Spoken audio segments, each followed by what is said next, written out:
Hello everyone, this is Sergei from Ushanka Show again, and today I would like to share another photo with you, taken back in my good old Soviet days. So this picture was taken in August of 1982, so I was 11 at that time. The picture was taken by my cousin Alexander, and he was the son of my uncle Misha. I made several videos about him. He was the artist, and they always had a camera. Like, my family never owned a camera till I got into college, earned some money, getting a stipend, and bought my own camera, Kiev 19. Let me show you that camera right now.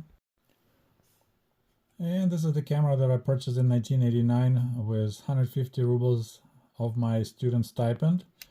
I believe it's a copy of Nikon. Some of you may be photography guys, recognize the camera, but this came as a birthday present from one of my subscribers from United Kingdom, Svetlana, and I'm very grateful to her. It's exactly the same looking camera, just like mine. So before that, my family had no cameras, and all the pictures we got was pretty much from Uncle Misha. Okay, so once again, it's August 1982, so I spent pretty much already 2.5 months or so in the village, and this is what summer sun did to my hair. It's bleach blonde, and when maybe that was this year when we came back to Kiev, and my mom took me to the barber shop to get a haircut before going back to school. The lady in the barber shop, she actually yelled at my mom for bleaching my hair, because bleaching children's hair at such early age, I was 11, would damage his hair permanently. And my mom had to explain to her, like, wait a minute, it's actually a natural color. This is what sun did to my son's hair. It's not bleach. And this is Comrade Sergei after spending the entire summer outdoors in Camp Rosenthal in 1996. Some of you may recognize this is from my second book, American Diaries 1996. So as you see, sun did exactly the same effect here also, but no one yelled at me this time. Another interesting part of this picture is my rifle. Of course, it's a toy gun. We called it pneumatическая винтовка, pneumatic rifle, but it was just the way it was making a noise. It was pretty loud and it looked pretty cool, but it's just a fake plastic rifle. But everyone had, all of my friends in the village had one of those, so we played a lot of times, wars and stuff. So I was, proudly displaying my rifle here too. And now we need to talk about those corn plants. It's kind of funny, maybe not funny, that I still remember 43 years later how I picked some corn seeds. So we went in the morning with my friend, so that was early June.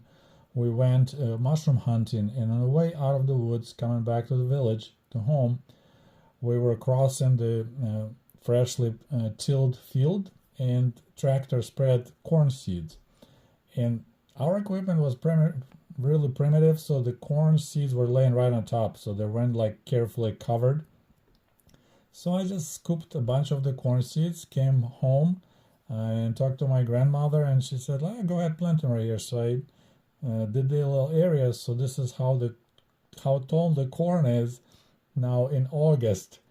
So you see, we had a pretty cold summer probably, so it didn't grow really tall, but it was my own corn, and I was really proud of it. And another interesting part in this picture is the building behind me. So that's so-called Klunya. There was, once again, people in northern Ukraine, like in Chernigiv region, they didn't speak Ukrainian, Russian, or Belarusian. There was this wild mixture of all three languages, and there were some words that were unique just for that region. And I believe people who study languages, they determine that's kind of like a separate sub-language, because we had some unique words. One of them was Klunya. We didn't call it ambar, which is normal word. So ambar was like collective farm had ambar, large barn for storing grain and equipment, while people had Klunya. And a Klunya was this type of building with the straw roof. And if you watch my video about moonshining with my grandfather, this is the building that we moonshined. We'll set up, and I'm thinking, man, that was pretty dangerous because we could set up the whole building on fire. But that's where inside of this building where we're doing moonshining, and it was usually used for storing hay for cow for the winter. So that's another interesting part. And there's some things hanging on this building. Just, Soviet peasants didn't throw anything away. They kept it all. And as always, I like to show off my handwriting because I'm a lefty who was switched to the right hand. So this is my cursive in summer of 1982, once again when I was 11.